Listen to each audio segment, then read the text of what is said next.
կոնկրետ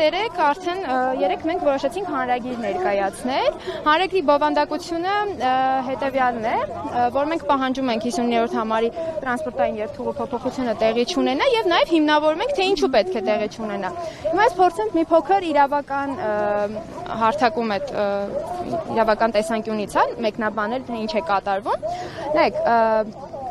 նախարարության ընդունած հրամանը, որոշումը կամ կարգադրությունը դրանք համարվում են ենթաօրենսդրական ակտեր։ Ենթաօրենսդրական ակտը ուղղված է օրենքի կիրառման, այսինքն ենթաօրենսդրական ակտով նպաստում են, որպեսզի օրենքը ավելի հեշտ կիրառվի կամ օրենքը կիրառելու համար է, լավ, այսպես ասեմ։ Հիմա այդ ենթաօրենսդրական ակտը պետք է հիմնվեր ավտոմոբիլային տրանսպորտի մասին օրենքի վրա։ Իսկ ինչ է ասում այդ օրենքը, եկեք ավելի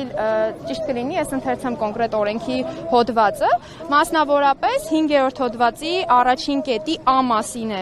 A-ի մասին է խոսքը։ Ինչ է ասում այդ հոդվածում։ Ասվում է, որ պետության ավտոմոբիլային տրանսպորտի ծառայություններից պետությունը պետք է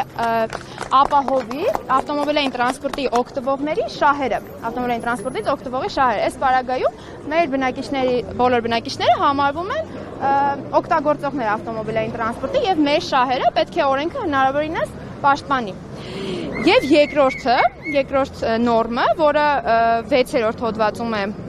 ամրագրված, ասում է, որ լիազոր մարմինը իր իրավասությունների սահմաններում, նշան, որ լիազոր մարմինը այս դեպքում տարածքային կառավարման նախարարությունն է,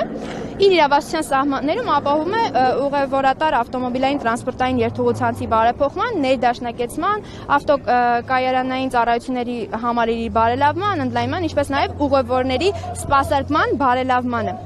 Այսինքն, ըստ օրենքի, ավտոմոբիլային տրանսպորտների երթուղիների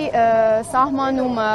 եւ այլն պետք է նպաստեն օգտագործողների շահերին։ Այսինքն դա պետք է լինի բարեփոխում։ Իսկ ինչ է կատարվում Քասախ համայնքում։ Նախատեսվող 50-րդ տրանսպորտային համարը փոխարինվելու է միկրոավտոբուսներով, մուլտիտրանսի միկրոավտոբուսներով, որոնք նախ անհրաժեշտ հարմարացությունները չունեն, օրինակ հաշմանդամություն ունեցող երեխաները օբյեկտիվ հնարավորություն չունեն այդ տրանսպորտից օգտվելու։ Երկրորդը ընդամենը 6 տրանսպորտ է լինելու, որը սպասարկելու է 20 րոպե մեկ ընդմիջումներով, ինչի արդյունքում մենք չենք կարողանալու մեր մատչելի Երևան հասնելու բնական օբյեկտիվ կարիքը հոգել։